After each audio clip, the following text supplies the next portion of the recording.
Bien le bonjour, j'espère que vous allez bien. Vous allez me dire aujourd'hui, épisode spécial, ça fait 2 semaines d'affilée qu'on vous sort un Entrecâille. C'est notre émission où on discute avec un invité pendant 1 heure sur un sujet qui concerne les animaux exotiques. Si on fait ça, si on sort 2 semaines d'affilée Entrecâille, c'est parce qu'on a eu une tuile, je vais être sincère avec vous. On a un serveur de données sur lequel on a stocké 1 an et demi de tournage Loma Wild. Et il se trouve que ce serveur, on l'a malheureusement cassé. Il a subi un impact et en fait, le disque dur qui est à l'intérieur n'est plus lisible, ce qui fait qu'on a plus de 8 Tera de données qui sont bloquées. On l'a envoyé en laboratoire, ça nous coûte vraiment hyper cher pour faire des tentatives de récupération de données et le pire, c'est qu'on n'est absolument pas garanti de résultat. Chers amis, l'heure est grave, mais aujourd'hui, l'invité Entrecâille, c'est pas n'importe qui. Vous l'avez déjà vu et vous le connaissez déjà tous. Stéphane Rossel, le patron de Reptilis, vient vous expliquer aujourd'hui la politique du reptile. Je vous souhaite une bonne vidéo.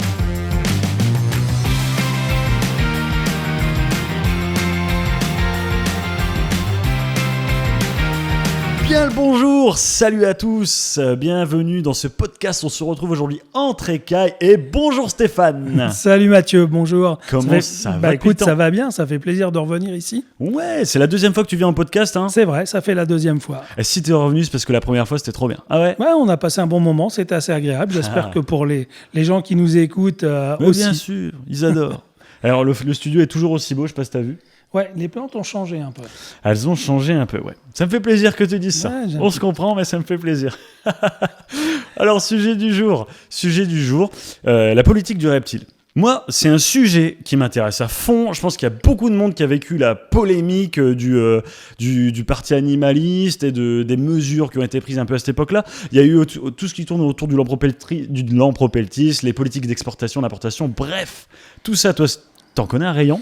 On en connaît un rayon obligatoirement puisqu'on est concerné. Donc, ouais. Et là-dessus, effectivement, on peut se poser plein de questions. Il y a plein de sujets qui fâchent. Il y a des sujets qui sont positifs. Il y a des réflexions qui le sont aussi. Puis il y a des choses qu'on ne comprend pas. D'accord. C'est parti. C'est parti. Alors, bon, déjà, il faut parler de plusieurs choses. Si on parle de politique... Parlons de la base, le cadre légal des reptiles. Le cadre légal, c'est-à-dire qu'aujourd'hui, en France, pour posséder un certain nombre de reptiles, à partir d'un certain nombre ou certaines espèces, il faut avoir un certificat de capacité et une autorisation d'ouverture d'établissement. Alors, qu'est-ce que c'est un certificat de capacité? Un certificat de capacité, donc c'est quand on a des animaux soit dangereux, soit potentiellement dangereux, soit invasifs, ou soit qu'on dépasse les quotas fixés par la loi, c'est-à-dire un certain nombre d'individus chez soi, de différentes espèces ou de différents genres. C'est marrant parce que les cons, c'est invasif. Il y en a beaucoup. Ouais, mais là-dessus, il y a encore des choses. On va en discuter. Ouais.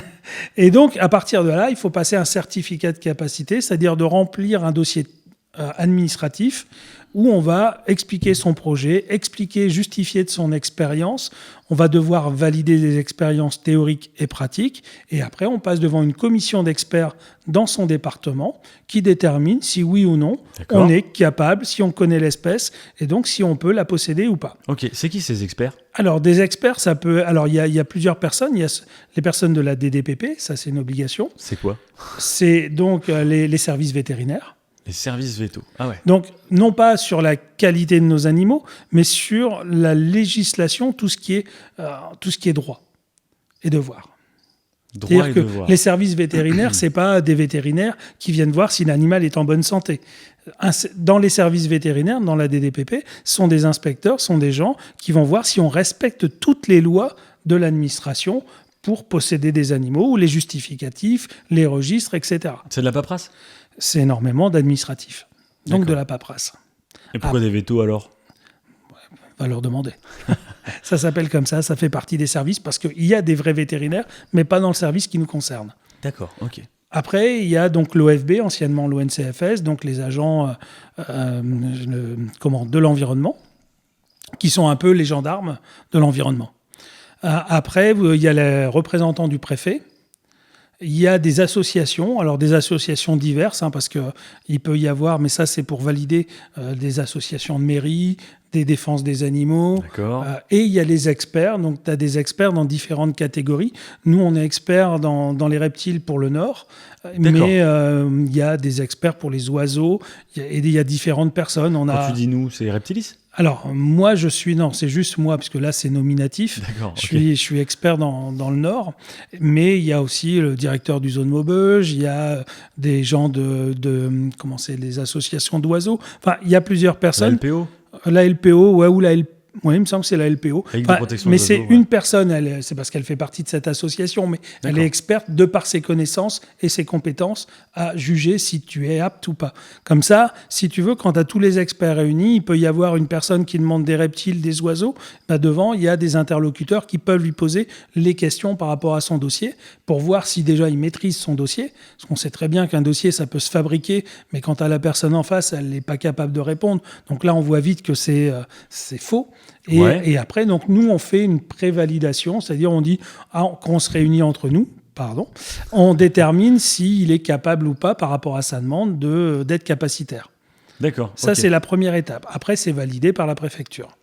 Alors là, tout ça pour dire qu'il y a besoin d'un certificat de capacité Voilà. pour certains animaux. Et d'une autorisation d'ouverture d'établissement. Alors ça, c'est pour faire du business, non? Non.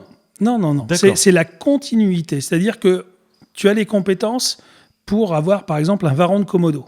Tu as été faire un stage, Je serais ravi. tu maîtrises, tu connais, tu réponds à toutes les questions, donc tu es capable d'avoir des varans de Komodo. Ok. Mais tu vis dans une chambre de bonne au 5e étage de 3 mètres carrés, eh ben, tu n'auras pas ton autorisation d'ouverture d'établissement puisque tu n'auras pas la place pour pouvoir loger des varans de Komodo dans ta chambre. D'accord. Mais du coup, j'aurais pas le droit d'avoir de varan de Komodo. Non, mais par contre, si un jour tu travailles pour un zoo, tu auras la compétence d'avoir ces animaux-là. Après, il manquera D'accord. juste l'ouverture d'établissement. Du coup, il faut les deux Il faut les deux, à chaque fois. à chaque fois. Alors, si tu veux avoir les espèces, parce qu'après, tu peux avoir plus d'espèces dans ton certificat de capacité, mais une autorisation d'ouverture limitée. D'accord. En fait, c'est lié. C'est quelque part. lié, Les tout deux à sont fait. très.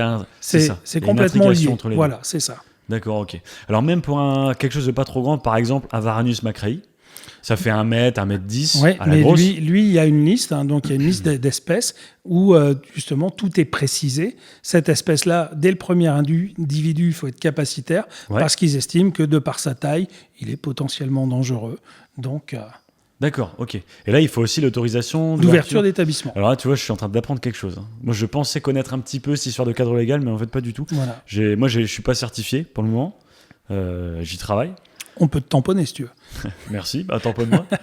Et je savais pas du tout qu'il fallait cette histoire d'autorisation d'ouverture. Ah, c'est Ouais. incroyable. Ouais. D'accord, ok. Donc ça, Alors- c'est un petit peu un cadre légal sur lequel c'est quand même important et globalement, on est tous d'accord. Ouais, Parce que il faut pas faire n'importe quoi. ouais. On a la responsabilité d'animaux vivants. Mhm. Généralement, c'est donc soit tu as des espèces dangereuses ou considérées comme dangereuses par l'administration, soit Ouais. invasives, ou alors tu en as un très grand nombre, donc ça veut dire qu'il faut que tu sois compétent, c'est Ouais. normal. Maintenant, attention, c'est pas parce qu'on est capacitaire qu'on connaît tout. Moi, j'ai déjà vu des gens dire « je suis capacitaire, super », et t'es pas meilleur qu'un non-capacitaire. C'est D'accord. juste que tu es en règle vis-à-vis de C'est un l'administration. cadre légal. C'est un cadre légal pour pouvoir avoir ces espèces-là, notamment, ou un nombre important d'espèces. D'accord. Alors, il y a aussi cette histoire. Donc, tu as dit qu'il y avait les espèces dangereuses, les Oui. espèces invasives. Invasive, ouais. Quand on en a trop, un certain Un nombre, certain donc il nombre, faut ouais. quand même justifier qu'on est compétent pour Tout en à avoir fait, un certain nombre. Quand ça devient volumineux, c'est normal. Il y a aussi le cas des espèces très protégées ou en danger. Alors oui, tout ce qui est annexe 1 notamment, où il faut être capacitaire dès le premier individu. Ouais. D'accord, ok. Alors, je tiens juste à préciser à nos abonnés, c'est important. Ça, c'est pas ce qu'il faut pour avoir un reptile. Hein. Mais Non. pour re-être clair là-dessus, en fait, l'idée, c'est qu'il y a, il y a certains reptiles, il y a certains contextes, quand on en a beaucoup, tout ce qu'on vient d'évoquer, il y a certaines espèces qui vont être soumises à un certificat pour qu'on puisse les posséder. En général, on rentre dans une terrariophilie beaucoup plus avancée. Oui, plus avancé parce que c'est des espèces donc, qui ont toutes des caractéristiques spécifiques. Et là, effectivement, ça demande des compétences ou des connaissances. Comment on fait pour l'avoir, ce certificat ? Eh ben, comme je t'ai dit, il y a tout un dossier à remplir. Il y a de l'expérience à avoir, donc théorique, et pratiques. Donc ça, c'est des stages qui se font dans des endroits, chez des particuliers, dans des zoos, dans des structures, sur lesquelles les gens vont apprendre. Et après, en fonction des animaux, en fonction du diplôme, il y a un tas de critères, ça va être très long de tout énumérer, ou alors on fait un sujet là-dessus. Certificat de capacité. Mais en tout cas, voilà, il faut répondre à certains critères, et à partir de là, on peut déposer ce dossier, et il est considéré comme conforme parce qu'on a répondu à toutes les demandes de l'administration. Il ne reste plus qu'à passer dans cette commission pour le valider. D'accord. Alors du coup, les cas qu'on a évoqués, moi, dans l'absolu, ça me semble raisonnable. Mais dans tout à fait. l'absolu, ça semble raisonnable. Oui, non, bien sûr.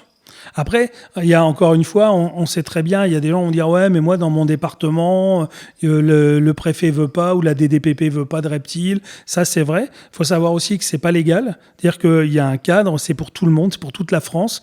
Et à partir du moment où vous répondez à toutes les questions et à tous les critères du dossier, ça doit être instruit. Sinon, on peut attaquer l'État, le service de l'État en question, au tribunal administratif. Peu de gens le font.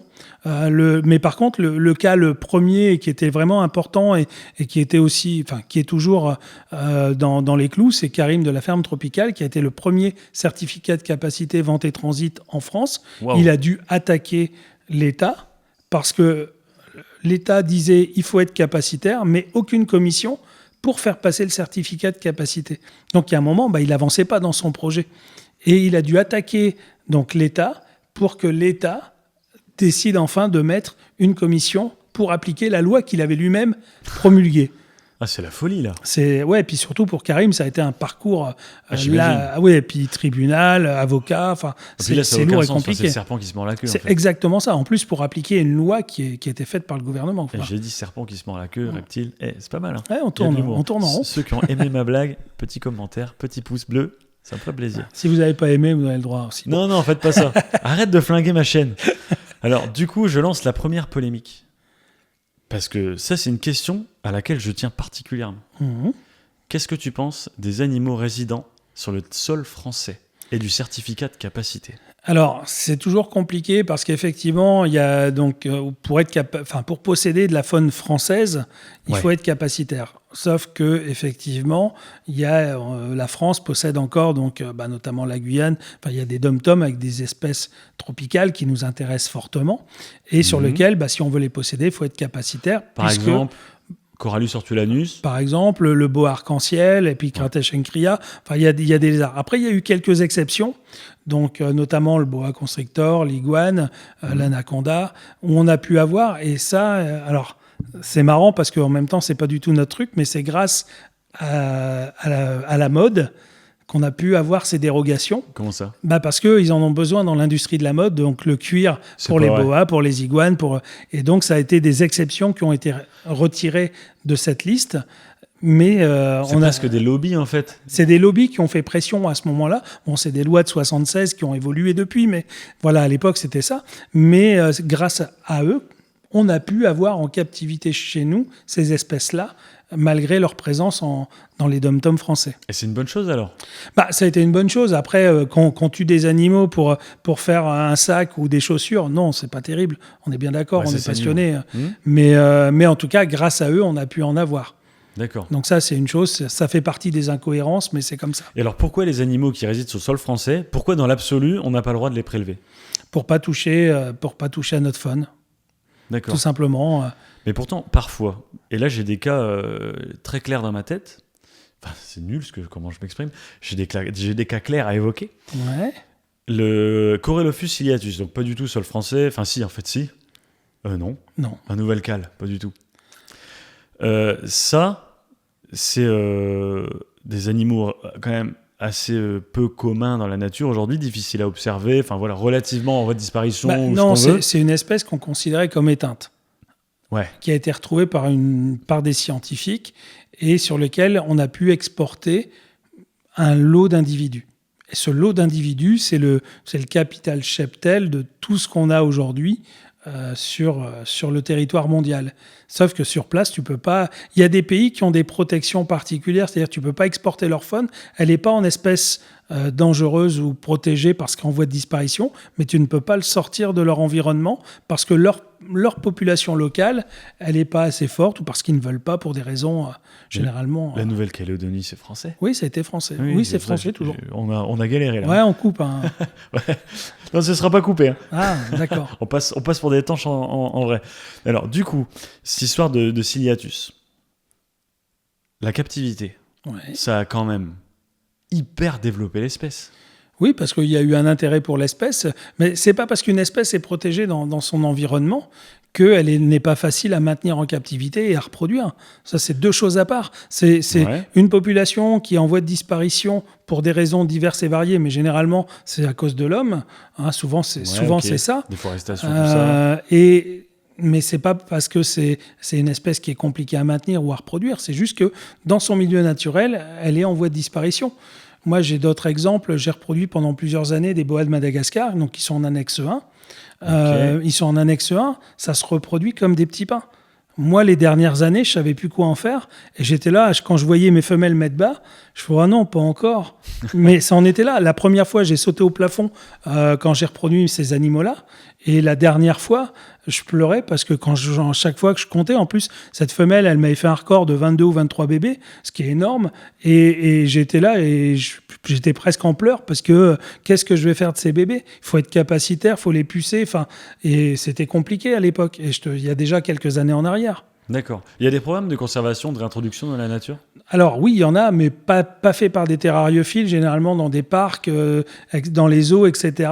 Alors sur les reptiles, oui, quelques reptiles endémiques, ou en tout cas qui ont une stature internationale, mais c'est très compliqué, il ne faut pas croire, hein, c'est pas parce qu'on les reproduit, on va dire tiens, on va reprendre les bébés, on va les lâcher dans la nature, parce qu'il faut connaître les causes, pourquoi elles disparaissent, il faut voir que le gouvernement dans lequel l'animal est présent soit d'accord également pour recevoir ça. Donc il y a de la conservation. Enfin, c'est très très compliqué. J'en ai discuté avec quelques directeurs de parcs zoologiques et ça se fait pas comme ça. Hein. Les gens, les éleveurs, quand on entend « ouais, mais moi je voudrais réintroduire », c'est assez utopique. Alors, il faut de l'utopie. C'est bien parce que ça déplace les montagnes, mais dans la réalité, en tout cas, c'est très compliqué pour réintroduire légalement des espèces en voie de disparition dans un pays.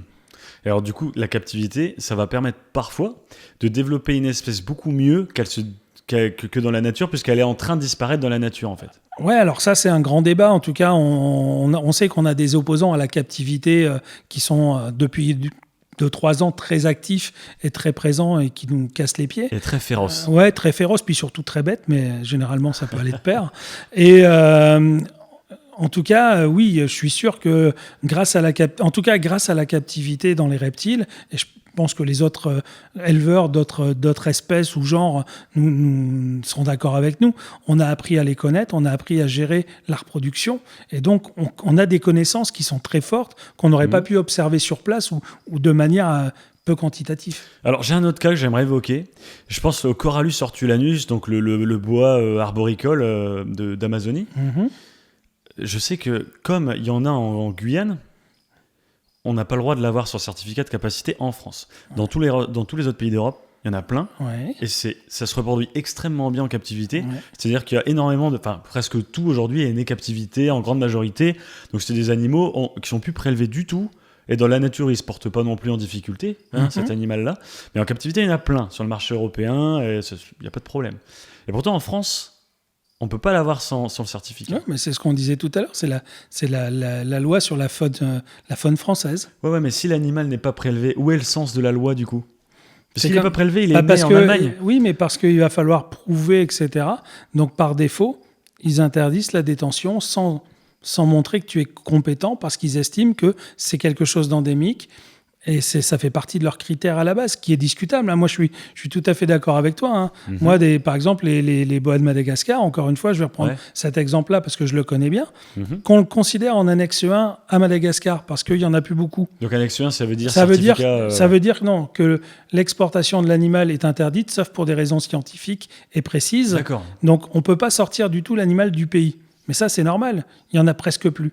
Mais par contre, ça aurait été bien que dans les autres continents, là je vais parler de l'Europe par exemple, on puisse les vendre librement, les déclasser, parce que c'est des espèces qui ne sont pas du tout en danger, en captivité, qui sont simples à reproduire. Et aujourd'hui, cette préservation, elle est plus complexe parce que plus personne veut reproduire et avoir des boas de Madagascar. Ouais, c'est-à-dire qu'en fait, la loi, elle a joué contre le fait de développer l'espèce en captivité. Et du coup, potentiellement, cette espèce, il y aurait peut-être eu, à terme, des programmes de de conservation ou quelque Ouais, chose dans le mais genre. là, le problème, Possiblement. c'est à Madagascar, c'est aussi, les gens ont le droit de vivre. C'est toujours facile de dire, Madagascar, ils devraient préserver, ou dans d'autres endroits. Ouais. Mais nous, on n'est pas capable déjà de préserver nos loups sans que ça pose de problème, Ouais, c'est clair. ou des choses plus basiques. Après, je comprends, par exemple, les éleveurs qui sont confrontés au loup ou à l'ours, mais en même temps, on va dire à l'Africain ou au Malgache, préservez votre faune, votre forêt, mais ces gens-là ont besoin de vivre aussi. Donc Ouais. c'est très délicat dans le débat et dans la vision des choses, mais en tout cas, la captivité pour des espèces faciles, on devrait pouvoir déclasser en interne de statut pour D'accord. pouvoir faciliter sa propagation et au moins cette espèce, si demain elle venait à disparaître de la nature, elle serait toujours disponible en captivité. Et là, il y a des zoos, il y a des parcs, il y a des choses, il peut y avoir il y a des programmes en interne Ouais. qui pourraient justement permettre aux gens de continuer à observer ces espèces-là. D'accord, ouais. Et alors, côté entomologie, sur le territoire français, j'ai l'impression que ça pose moins de problèmes. Je sais pas où s'arrête le cadre légal, en fait. Ça s'arrête aux reptiles, aux lézards, aux vertébrés. Alors, je sais pas, en tout Est-ce que cas, tu as le droit d'élever une tégénère? je ne sais pas. Là, franchement, au niveau de tout ce qui est invertébré, je ne me pose pas la question. Je pense qu'on pourra jamais se prendre un procès parce qu'on élève une tégénère. Non, je pense pas. Non. Mais après, il y a des choses qui sont plus susceptibles que d'autres. Mais je vais pas. Là, Ouais. je vais pas m'étendre là-dessus parce que je connais pas le sujet. Ouais. Donc, je vais pas raconter non plus n'importe quoi. On n'est pas là pour ça. C'est une émission sérieuse. C'est ça. C'est sérieuse, monsieur. C'est sérieux ici. Alors, du coup, est-ce que toi, tu as des freins? Et je sais que tu en as, en fait, c'est une question rhétorique, liée à ce type de loi, par rapport au fait que tu travailles et que toi-même, tu Oui. aimes les reptiles, tu n'es pas du tout pour la destruction de la nature on le sait très bien. Ben non, parce es que fou de ces animaux-là. à la base, d'ailleurs, c'est ce qui nous a attirés. Après, c'est Ouais. parce qu'on peut pas aller vivre ou explorer chaque pays tout le temps, parce que ça coûte de l'argent. Et il faut pas ça déranger demande la du nature temps, aussi. et puis on n'est pas là non plus pour tout envahir. Mais en tout cas, oui, les lois, elles sont là. Donc il y a un cadre sur lequel on est tous d'accord, et il y a des lois qui sont pour nous aberrantes. Là, la dernière en date, celle des Lampropeltis, par exemple, ou la loi européenne sur les espèces invasives. Donc, on nous met le Lampropeltis SP, enfin Gétulus SP. Là-dessus, c'est pareil, c'est un autre débat. Mais tout ça parce que c'est présent dans l'île Canaries, parce qu'il y a certainement des gens soit mal intentionnés, soit pas sérieux. Et des fois, on sait bien qu'on a un serpent, c'est les rois de l'évasion. Mais ça leur pose un problème sur l'île parce que ces serpents mangent la faune locale.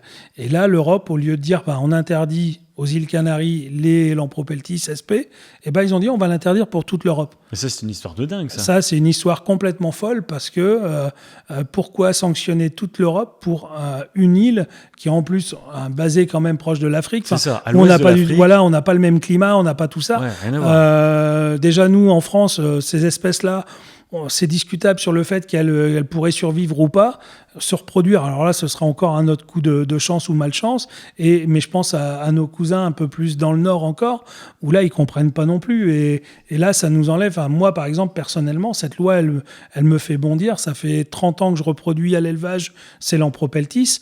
Et aujourd'hui, en un mois de temps, on me dit, monsieur, il va falloir stopper. Alors en plus, quand on pose la question, stopper, personne n'est d'accord sur les dates. On a du temps, pas du temps.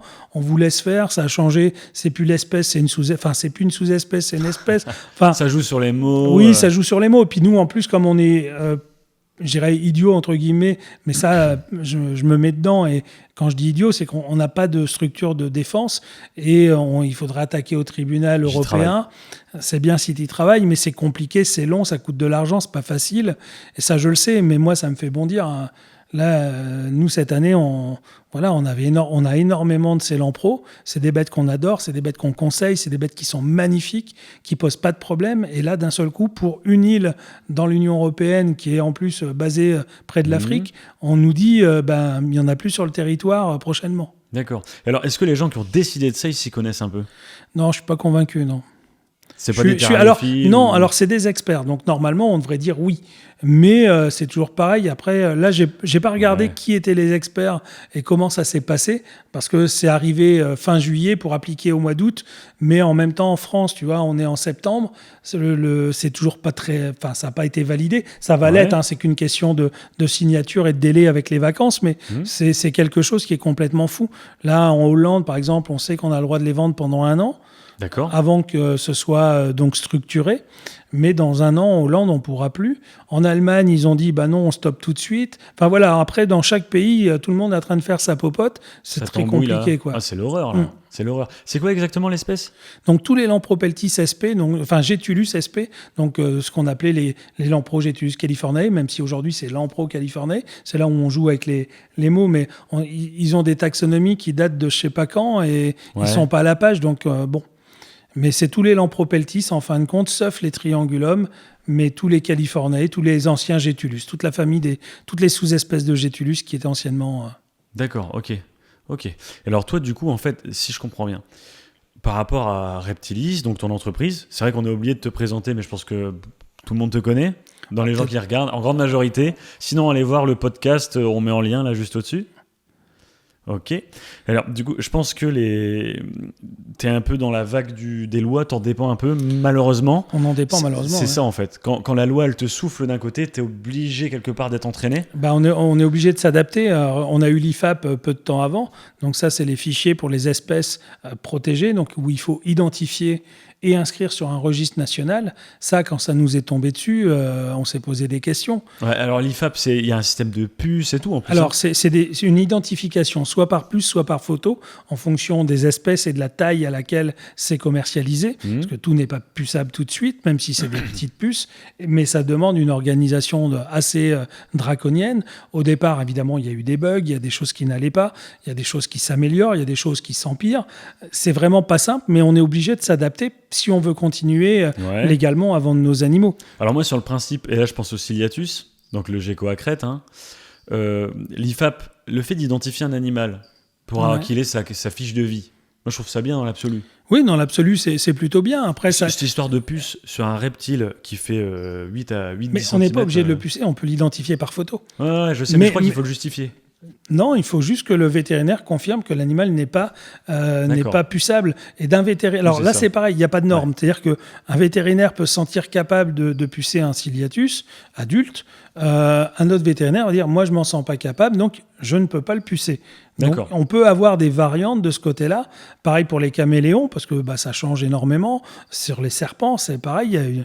Mais il n'y a pas de règle. C'est-à-dire que l'État n'a pas dit voilà, un serpent, telle couleuvre à 30 cm, elle n'est pas puçable, à 35, elle l'est. Ça, il n'y a pas. Donc, chacun fait un petit peu comme il peut, mais en tout cas, il doit être identifié d'une manière ou d'une autre. Ça, c'est important. Donc, pourquoi pas ? Je veux dire, l'identification des animaux, de suivre une structure pour savoir combien on a d'animaux en France, qui fait quoi, parce qu'il y a des gens qui en abusent, il y a des gens qui font alors, c'est pas du trafic, mais qui font de l'élevage intensif non déclaré. Ouais, donc, il y a aussi du petit marché noir, donc il y a un petit peu de tout. C'est tout ça qui font que le fichier IFAP, ils l'ont pas fait pour le plaisir de suivre quoi que ce soit. Il y a plusieurs, à mon avis, il y a plusieurs pistes. Il y a celle officielle qui est toutes les espèces donc protégées, c'est-à-dire en annexe A 1 ou 2, et puis même les espèces en C et en D, elles sont concernées. Donc après, on peut discuter, oui, mais lui, il n'est pas concerné, on les reproduit bien. Peu importe, ils ont un statut de protection, donc on les met dans le fichier. En soi, pourquoi pas ? Simplement, c'est compliqué à faire, ça demande beaucoup de temps, ça demande de l'argent, parce que la puce n'est pas gratuite, on est obligé de passer par un vétérinaire. Le fichier n'est pas gratuit. Là, ils annoncent une augmentation, mais qui est faramineuse. Voilà, ça coûte très cher, ça demande beaucoup de temps. Nous, avant le fichier IFAP, je vais dire qu'on était tranquille, préparer une commande, ça nous prenait 5 minutes. Des fois, aujourd'hui, préparer les animaux, ça prend toujours 5 minutes.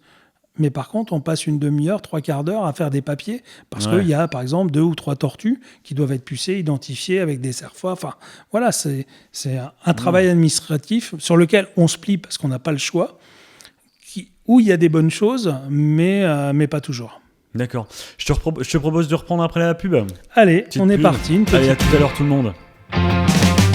Pour Pour cette première pub Loma Wild, on tient juste à vous mentionner la création de notre compte Tipeee. Il est destiné à ceux qui veulent nous filer un coup de main. L'aventure Loma Wild n'est pas sans frais. Ça fait 1 an qu'on donne notre maximum pour créer un contenu de qualité, avoir des choses intéressantes à montrer. Comment ça fonctionne? C'est super facile.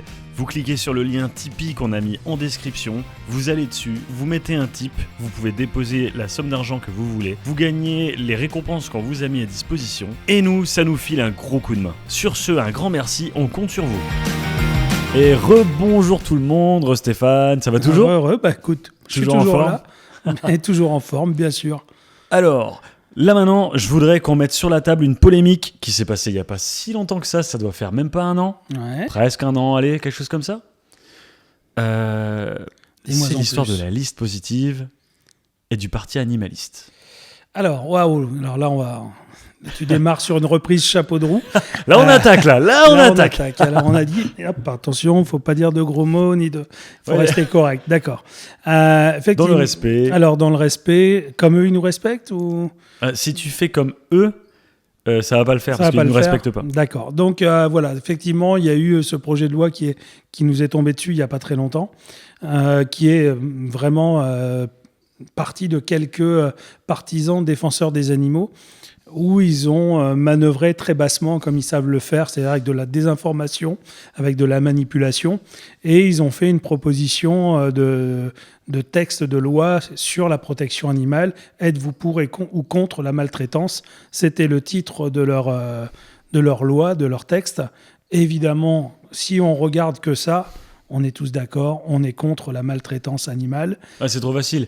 Tu dis, je suis un défenseur des animaux, voilà. Je fais une loi pour la protection des animaux. Êtes-vous pour ou contre? Tout le monde va être pour. Bien sûr. Sauf que dès qu'on commence à creuser le texte, dès qu'on commence à connaître les auteurs du texte, on se rend compte que c'est pas du tout ça. Le but final est d'interdire la détention de tous les animaux, et je précise tous les animaux, parce que là, on fait un podcast reptile. Tous les animaux, les poissons rouges, les poissons, les chats, les chiens, les chats, les lapins, tout, les chevaux, tout. Et c'est ça, mais évidemment, ils y vont par étapes. Ils le disent, on peut retrouver des interviews de leurs dirigeants, de leurs idéologues, de leurs membres, où de toute façon, ils le disent clairement et ils l'affichent, c'est vraiment, ils sont contre la détention. Et contrairement à ce qu'on pourrait croire, parce qu'on dit, OK, ils sont contre la détention, mais ils sont pour la protection des espèces et pour leur bien-être. Non, si l'espèce, elle meurt dans la nature, ils s'en tamponnent. Ils en ont rien à foutre. Mais c'est pire que ça, ils connaissent même pas l'espèce. Alors, ça, c'est encore un autre sujet. Ça, c'est les compétences. Le problème, c'est que je pense... Alors, ça, c'est mon sentiment personnel. Ouais. Ça n'engage que moi. C'est qu'on est dans une société de consommation où on a tout. Donc, et des gens s'ennuient. Et comme ils s'ennuient, ils se disent, il faut que je fasse quelque chose de ma vie. Alors, généralement, on les appelle les bobos écolos, parce que, il faut déjà avoir quand même un certain revenu et moyens pour n'avoir affaire qu'à penser.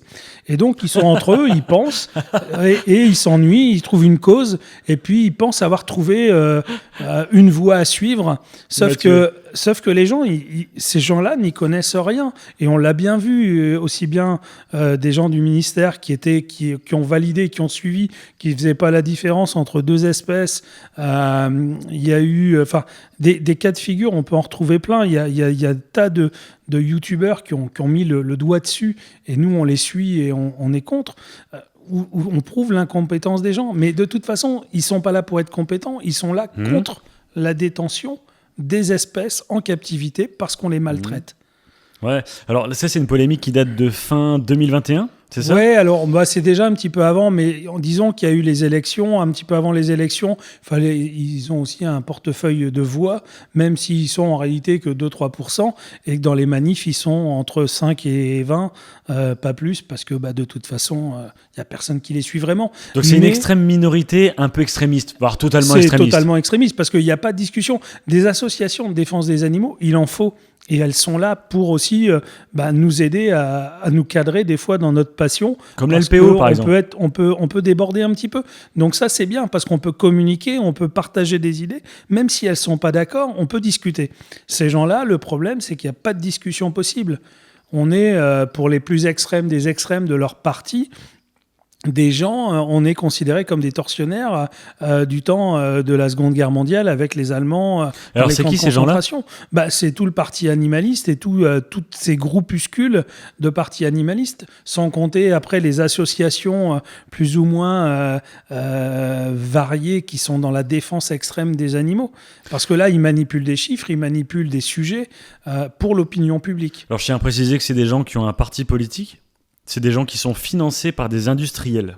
Alors ça, c'est aussi une fois qu'on commence à creuser et qu'on se rend compte, parce que tout est lié, même si c'est pas parce qu'on est vegan qu'on est obligatoirement extrême, mais il y a beaucoup d'animalistes qui sont véganes et c'est un ensemble, c'est-à-dire ils sont contre qu'on mange de la viande, ils sont donc contre la détention d'animaux, etc., puisqu'on est des tortionnaires. À partir du moment où on exploite les animaux, quel que soit entre guillemets l'exploitation, on est des tortionnaires.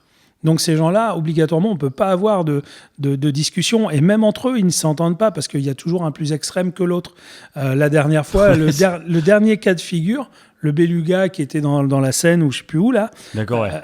C'est récent, ça. C'est très récent. Voilà, donc ils appellent l'association... comment elle s'appelle cette association de j'ai plus le nom. Si quelque chose, enfin bon bref, donc ils sont là pour en tant qu'experts les aider, etc. Et ils disent il faut quand même renourrir ce beluga qui s'affaiblit, on va prendre des poissons, des truites et tout, on va donner. Et tu as le parti animaliste qui dit vous n'avez pas honte de donner des truites à un animal parce qu'elles sont mortes, les truites, on non, les a elles sont tuées. vivantes, elles sont vivantes. Donc, encore pire. Oui, c'est de la maltraitance. Il y a un là, moment, ça devient grave, là. Oui, mais leur leader, il est en train de dire que les lions, de toute façon, tout ce qui est prédateur doit être détruit parce que ils n'ont pas le droit de prendre une vie.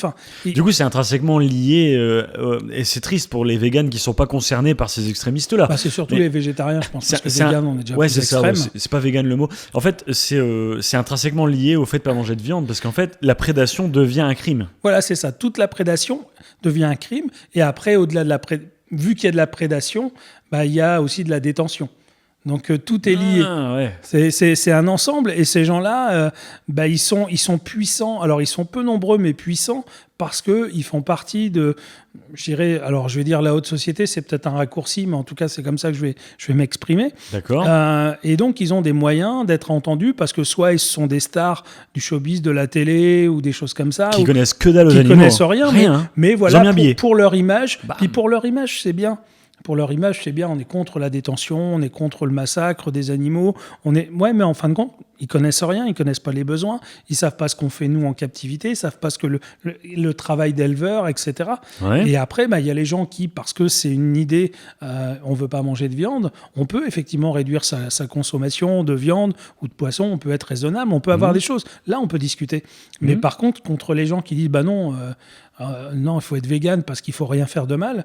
Pourquoi on fait de mal à des feuilles, hein? Les plantes, c'est des êtres vivants. Puis à côté de ça, pour qu'ils aillent bien, ils sont obligés de prendre 50 compléments vitaminés et autres parce que sinon ils perdent la boule. Moi je pense qu'ils ont complètement perdu la boule. Ouais, je suis d'accord avec ça. Alors, moi, je prends un exemple vraiment qui n'a rien à voir avec notre domaine à toi et moi, hein, Steph. Donc pas les reptiles. D'accord. Je pense au chat. Le chat, il est rentré dans la vie domestique il y a déjà des millénaires de ça. Hein. Bien sûr. Ça remonte il y a très longtemps. Donc c'est un animal en captivité. Donc ce qu'on fait à leurs yeux, c'est un crime. Ouais. C'est pas bien. Le chat, c'est un animal qui historiquement est lui-même venu vers l'homme. Il s'est rapproché de l'homme par opportunisme. Bien sûr. C'est-à-dire qu'il y avait de la nourriture à dispo et tout. Et comme c'est un animal mammifère, relationnel et tout, il s'est mis à créer de la relation naturelle avec nous et tout. Et il vit complètement en communauté avec nous quelque part. Hein. Quand on a un chat, on a un chat. Mais le chat, il nous a un petit peu quand même. On va pas se mentir. Ah oui, c'est le chat qui nous a, oui. Ouais, c'est ça. Il a complètement son intérêt dans la situation. Mais du coup, le chat, en fait, il est complètement bien là. Il est complètement heureux. Ouais. Tout va très bien. Il est bien traité, il n'y a absolument aucun problème. Et pourtant, aux yeux des extrémistes animalistes, je vais appeler ça comme ça, j'ai pas envie de faire de généralité, j'ai pas envie de cracher sur des gens. Moi, je crache sur une pensée, sur une idée. Oui, puis les gens qui représentent et qui véhiculent l'idée, c'est surtout ça. À la rigueur, ouais, ok. Du coup, en fait, le chat lui-même est criminel de s'auto-captiver, tu vois ce que je veux dire ? De toute façon... C'est un prédateur, donc obligatoirement... Oui, en plus, il tue des souris et des oiseaux. Oui, puis même plus, parce que c'est un des plus grands prédateurs sur la planète. Mais, ouais, c'est clair. Mais en tout cas, oui, aux yeux de ces gens, c'est pas bien. De toute façon, eux, leur idée, c'est pas de protéger la faune, c'est juste qu'on ne l'exploite plus et qu'on ne la possède plus et qu'on n'a plus d'interaction avec. Ouais, c'est clair. Donc tout le développement humain, toute notre histoire qui a fait ce qu'on est aujourd'hui et ce que notre culture est, c'est négatif puisqu'on a été des tortionnaires d'animaux depuis toujours. C'est-à-dire les éleveurs, même les chevaux pour aider pour le labour, c'est de l'exploitation, donc c'est pas bien. Moi, ce qui m'embête dans l'histoire, c'est qu'il y a vraiment eu il existe des écarts de l'être humain avec les animaux. Moi, je suis conscient de ça, je suis d'accord avec ça. Il existe des écarts. Il y a des gens qui ont fait des choses peut-être trop poussées avec les animaux, ou trop d'industrialisation de l'animal, ou alors trop de violence, ou de non-considération de la vie animale et du fait que c'est des objets. Moi, ce qui m'embête dans cette histoire, c'est qu'on associe l'éleveur de base, par exemple le terrariophile, qui s'occupe hyper bien de ses animaux, qui ont un petit ventre, ils sont hyper heureux, ils sont plus en sécurité en plus que dans la nature. C'est ça qui est fou. Ou alors du mec qui est éleveur de chiens, qui a des chiens hyper heureux, qui sont épanouis et qui jouent et qui mangent aussi de la viande parce que ça fait partie de leur vie. Le chat qui peut ne manger rien d'autre que de la viande, je précise, parce qu'il mange des végétations pour se faire vomir. Le chat, c'est un carnivore extrême. C'est-à-dire quelqu'un de normal pour moi, qui respecte les lois telles qu'elles sont faites, les lois de la nature. Ils vont mettre ça dans le même panier en fait que ceux qui ont torturé des animaux dans des cirques extrêmes, sans dire que tous les cirques c'est pas bien. Je suis pas dans la parce que moi les cirques m'ont fait rêver. Et je suis pas dans la polémique. Il y a des gens qui font très bien leur travail, il y a des gens qui le font moins. Ouais, mais ça, il y a des lois pour encadrer. Ouais. C'est là où on peut discuter avec des associations de protection. C'est là où on peut faire. Mais quand on voit des associations très puissantes, je vais juste citer la première lettre qui est un L, qui fait des montages vidéo où on sait pas toujours, où ils font du forcing. C'est facile de montrer des fois. Alors oui, des fois, il y a des vrais scandales, et tant mieux qu'ils sont dénoncés. Mais souvent, on se rend compte par la suite que c'est des montages, que d'ailleurs, ils sont souvent condamnés par l'État, mais ça, on n'en entend pas parler, parce qu'ils ont fait des actes illégaux ou des montages, justement. Alors ça, c'est très bien que tu le dises, ça. Et donc, on se rend compte qu'ils sont en train de détruire des gens qui sont passionnés, parce que des agriculteurs éleveurs, c'est des gens passionnés. Ouais. Nous, en tant qu'éleveurs d'animaux exotiques, la plupart, on est des passionnés. Et effectivement, s'il y a des gens qui font les choses mal, il faut les dénoncer. On est passionnés, pas par l'argent. Non, parce qu'on en a déjà parlé. C'est ça. Même nous, en tant que professionnels, où on gagne notre vie, si on n'est pas passionné par ces animaux, mais moi, je fais d'autres métiers plus rentables. C'est ça, on les aime en fait. Voilà, on les aime, on les produit. C'est parce qu'on les aime qu'on fait ça. Bien sûr. Donc oui, on peut considérer que c'est de l'exploitation, mais en même temps non, parce qu'on les développe, on les reproduit, on fait un travail et on n'embête personne. Le rapport entre l'homme et l'animal, il existe depuis milliers d'années, c'est énorme. C'est énorme. Le chien, le cheval, le chien, je crois que c'est le premier. C'est le premier animal qu'on a domestiqué. C'est possible. Alors là, je vais pas émettre sur qui est le premier, mais en tout cas, ça fait longtemps et ça se passe bien. Donc qu'il y ait un statut de protection, c'est important. Qu'on discute avec des associations de protection, c'est tout à fait normal. Et qu'on améliore ce qui peut être mal fait ou des lois avec des problèmes, ok. Et on est tous d'accord avec ça. C'est juste, de toute façon, les extrêmes, c'est toujours mauvais. Et là, on a affaire à des gens de mauvaise foi. Puis manipulateurs. Manipulateurs, ils manipulent les images, ils manipulent les textes, ils manipulent le public par des grandes phrases, par des montages ou des choses incomplètes. C'est-à-dire qu'on peut donner toujours, dans un reportage, on peut dire que c'est bien ou mal en fonction de quel est l'intérêt ou de quel sens on veut donner. Et surtout d'aller toucher l'émotion des gens et d'associer en fait l'émotion avec des montages, des musiques tristes, des bébés phoques morts. Oui, et puis pour récolter de l'argent, ils sont forts. La preuve, leur sanctuaire, alors ça me fait rire. Alors nous, on n'a plus le droit d'avoir en captivité des animaux, mais eux, ils peuvent avoir un sanctuaire d'animaux. Elle est où la différence ? Parce que le zoo qui a son parc et un sanctuaire où on met des animaux en cage parce qu'on ne peut pas les relâcher, elle est où la différence ? Enfin, moi, je ne la comprends pas. Surtout qu'on l'a déjà vu. Il y a eu un scandale là-dessus. Je ne vais pas revenir sur un zoo qui a été monté, par ces associations et ils n'avaient pas de capacitaire, ils étaient hors la loi, ils ont dû fermer. Ça a été un massacre parce qu'ils n'avaient pas le budget pour faire tourner le parc. Tout ça avec soit de l'argent public, soit des fonds privés qui ont été vraiment où les gens se sont fait avoir. Donc c'est trop facile, les donneurs de leçons. Ouais, et en plus, je veux dire, ce qui est fou, c'est que ces gens n'écoutent pas. Ceux qui s'y connaissent vraiment, qui sont au contact de ces bêtes-là, qui connaissent leurs vrais besoins, qui connaissent leur morphologie, qui connaissent leurs besoins, tu sais, mais physiques. Oui, bien sûr. Qui ont de l'expérience. Oui, voilà. Bah oui, bah toi Oui, par exemple. Mais tout ça parce qu'on en revient à ce qu'on disait au départ. Ce sont des gens qui ne s'intéressent pas aux animaux. Ils sont contre la détention d'animaux, contre l'exploitation éventuellement si c'est pour manger ou même pour un bien commercial.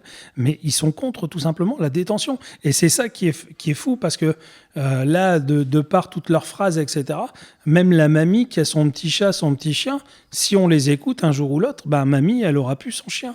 Son compagnon de toujours. Ben oui, mais ça aujourd'hui, on va parler d'espèces plus endémiques ou plus spécifiques, mais en réalité, c'est même les animaux communs.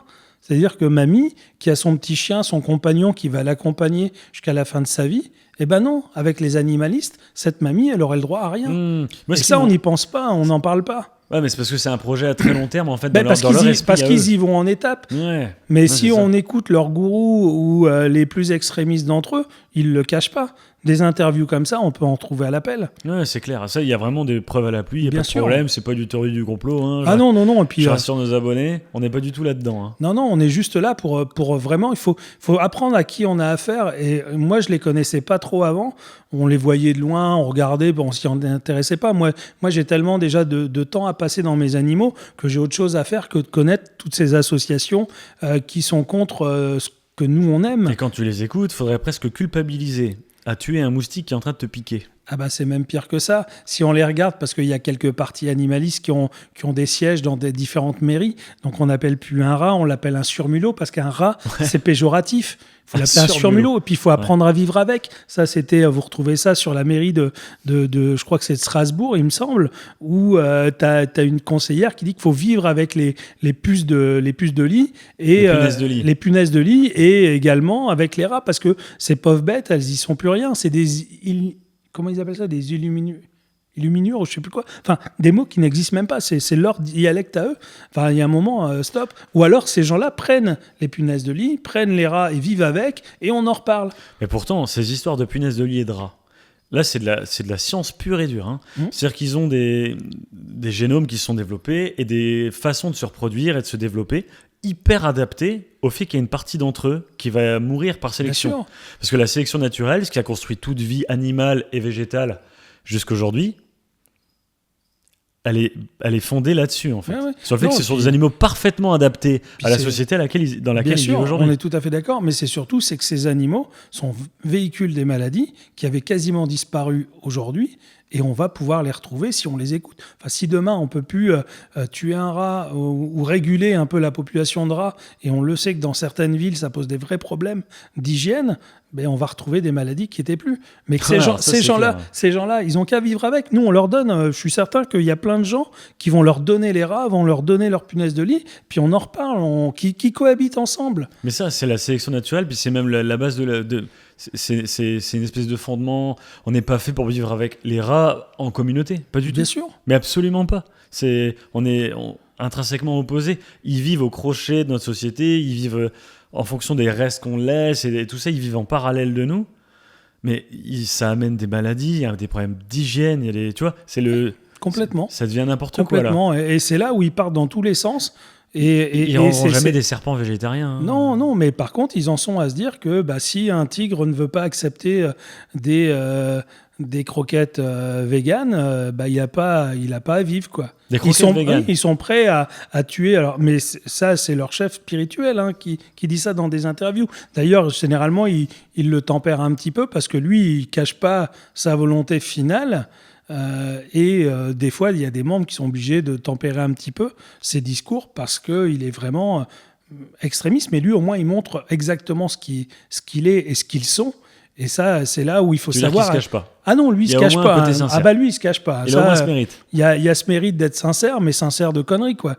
Ouais. Donc, mais au moins, on sait à qui on a affaire. Et dans ces cas-là, il y a plus de cadeaux. Il y a plus de cadeaux possibles parce que, encore une fois, je le répète et je suis là-dessus.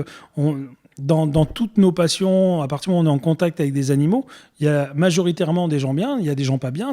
Les gens pas bien, faut effectivement les exclure, les dénoncer ou qu'ils se fassent attraper, c'est tant pis pour eux. il y a tous les gens bien qu'il faut défendre et les associations, il y a beaucoup d'associations, moi j'en côtoie aussi pas mal et avec lesquelles on discute, on peut s'aider, on peut identifier des animaux, on peut trouver des gens ou des secteurs où ils peuvent être relâchés. Là, dernièrement, on avait récupéré une grosse tortue, elle est partie au centre de tortues de protection et C'est voilà. génial.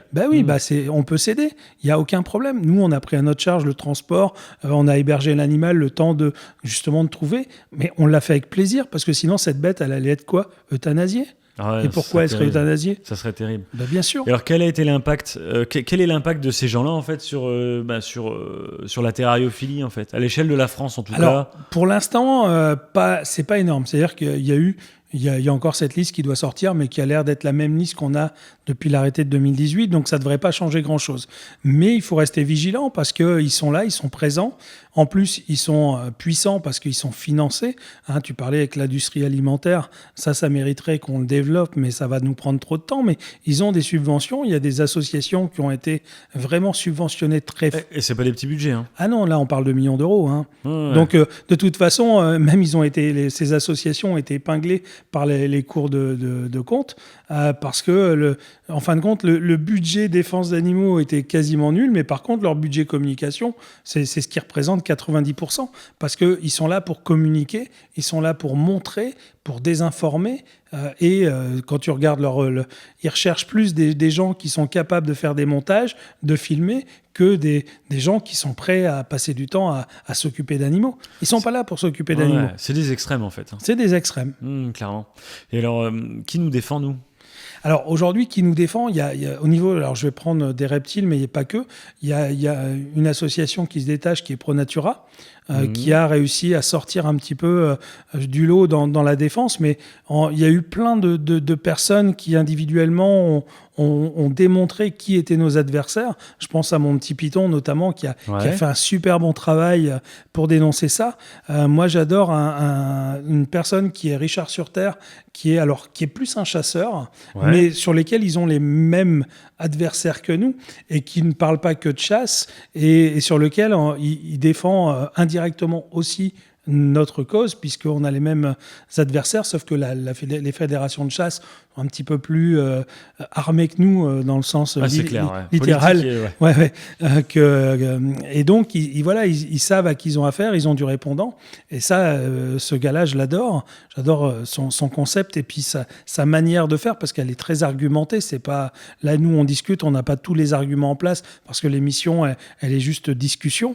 Mais on pourrait faire des émissions plus ciblées avec des sources données et vous verrez que tout ce qu'on dit est vrai et exact et même on n'a pas parlé de tout parce qu'on doit rester politiquement correct, mais il y a beaucoup de choses à dire qui sont malheureuses avec ces gens-là. Et alors toi, à ton échelle, qu'est-ce que tu peux faire ? Parce que tu es quand même Stéphane Roussel, tu es un gros monstre dans la terre. Malheureusement, à mon échelle, pas tout seul, on n'est rien. Même si on est connu ou reconnu, ou ça fait longtemps qu'on est là, on peut en parler. On avait discuté pas mal à l'époque avec même des youtubeurs comme Luc Bléfaris, Toupette, etc. On avait rebondi un petit peu, on avait fait réagir beaucoup de gens. On a dirigé énormément vers ProNatura aussi, qui est vraiment la seule association sur laquelle qui a vraiment bougé. Il y en a d'autres qui sont présentes, mais on ne les voit pas s'activer. Alors, des fois, on ne les voit pas, mais ça ne veut pas dire qu'ils ne font pas des choses en coulisses. Voilà, il y a encore, à mon avis, il y a quelque chose à faire de plus puissant. Mais c'est compliqué. Et en plus, c'est très compliqué. Moi, je l'ai déjà expliqué. Moi, toutes mes activités qui me prennent énormément de temps, c'est du vivant. Donc, je suis vraiment dépendant. Et le peu de loisirs que j'ai envie de le garder en loisir pour moi parce que il me faut mon équilibre pour continuer à avoir cette joie de travailler et de vous proposer des tas de projets et d'avancer dans notre métier. Pour vivre la terrariophilie, quoi. Pour vivre la terrariophilie. À la base, tu t'es pas engagé en politique, de toute façon. Hein. Tu t'es engagé à faire de la terrariophilie. C'est ça. Et puis surtout, c'est qu'à l'époque, quand je l'ai fait, il y avait déjà le certificat de capacité, mais c'était tout. On n'avait pas ce problème d'image, on n'avait pas ce problème, sauf qu'aujourd'hui, tout est jugé et des fois, on va juger les gens, on va leur obliger à faire des choses. Même on parle c'est vrai, de toutes ces réductions d'économie d'énergie, il faut faire faire attention à tout, mais en même temps... faut culpabiliser de marcher sur de l'herbe. Voilà, et culpabiliser les gens ou le marché. Et derrière, on se pose des questions, mais nous, on est tellement petits, quoi. Est-ce qu'on est vraiment écoutés? Je pense pas, quoi. Ouais, moi je pense qu'il faudrait qu'on se fédère. Ouais, alors les fédérations, moi je l'ai déjà connu dans le temps. On avait l'AFT, l'Association française de terrariophilie qui s'était créée. Le but était de ça, c'était de fédérer toutes les associations régionales pour avoir des représentants, pour pouvoir discuter, être représentés au ministère. Et malheureusement, on s'est rendu compte que c'était compliqué parce qu'il y a des égos, il y a de l'humain. C'est un métier, c'est-à-dire que la personne qui fait ça en plus de son job... Mais eux, ils le plus de font vie, si on quoi. n'est pas foutu d'être soudés. Ouais, mais eux, ils le font parce que c'est ce que je t'ai expliqué. Ces gens-là, ils n'ont rien à faire de leur vie. Ouais. Donc, c'est leur combat. Et ils sont financés soit par des aides de l'État, soit par des gros investisseurs privés qui ont des avantages ou qui mettent des billes dedans parce qu'ils savent que derrière, ils vont avoir du retour. À plus, c'est de l'investissement pour eux. Et pourtant, ils ne sauraient même pas maintenir un gecko léopard, quoi. Ah non, mais c'est pas leur intérêt du tout. C'est des sphères qui nous dépassent. Donc voilà, nous, c'est vrai que c'est compliqué. Alors attention, je broie pas du noir. Je crois en notre étoile et à l'avenir. Et on a encore de beaux jours parce qu'il y a des moments quand on les écoute, les gens se réveillent un petit peu. Donc là, j'ai l'impression justement qu'ils ont eu une grosse vague d'écoute et que là, en ce moment, on les entend plus. Ils se sont pris quand même pas mal de revers. Ils sont pas d'accord entre eux. Donc j'ose espérer, en tout cas pour certains sujets qui nous laissent tranquilles et qu'on a des élus politiques qui arrivent à faire la part des choses et à juger ce qui est bien, ce qui est pas bien. En tout cas, j'y crois. D'accord, ok. Bon, c'est un sujet un peu noir, un peu triste. Oui, mais enfin après, il y a plein de belles choses quand même. Oui, bien sûr, bien sûr. Bien sûr. Bah, du coup, en tout cas, moi, c'est un combat que je souhaite mener, clairement. Moi, je suis content de parler de ça avec toi aujourd'hui. Je pense que tu es quelqu'un qui connaît particulièrement le sujet parce que tu es directement impacté. Ouais. Parce que tu es un des grands de la terrariophilie en France aujourd'hui, on va pas se mentir. Et tu as vu les choses de plus près que nous, les terrariophiles clients, on va dire. Oui, disons que c'est vrai que nous, ça nous impacte au quotidien. Oui. Directement. Et on va quand même s'arrêter là pour ce foutu sujet. Et Stéphane, un grand merci encore une fois. Écoute d'être venu. Mathieu, un grand merci à toi de m'avoir invité. J'espère pas... Tu vas revenir, hein? Je vais revenir. Bah oui, tu veux qu'on fasse tellement de sujets qu'il y a tellement de choses à dire. Moi, ça me plaît bien. Puis c'est vrai qu'avec l'âge, on a un peu d'expérience et quelques anecdotes à raconter. Donc si jamais ta communauté a envie de les entendre, on a plein de choses à dire. Hein. Ça, c'est clair. Alors, on a perdu une lumière hein, pour ceux qui auront vu pendant le tournage. Un coucou à Jason. Ingénieur lumière. Bon, il est viré ce soir. Ah.